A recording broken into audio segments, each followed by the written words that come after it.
नमस्कार मित्रांनो, स्वागत आहे तुमचं आपल्या एका नव्या व्हिडिओमध्ये। मित्रांनो, 12 तारखेला एक बिंजोरची प्रेक्षणीय लढत जमली होती। मुंबई महाराष्ट्र केसरी वरदान 50-50 विरुद्ध निंबाळकर सर यांचा सुंदर। ही शर्यत मित्रांनो काही कारणास्तव रद्द झाली। तर मित्रांनो का रद्द झाले ते आपण पुढे बघूया।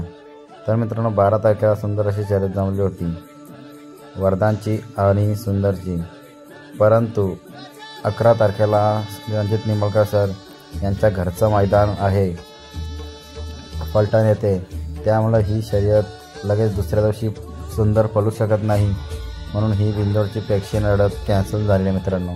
आणि ही शर्यत पुढे होणार आहे असे रणजित निंबाळकर सर बोलले। बघूया आता पुढील शर्यत कधी होते, या महिन्यात होते की पुढच्या महिन्यात होते। धन्यवाद। चॅनलवर नवीन असाल तर व्हिडिओ लाईक करा, व्हिडिओ शेअर करा आणि चॅनलला सबस्क्राईब केलं नसेल तर सबस्क्राईब करा आणि शेजारची बेल आयकॉन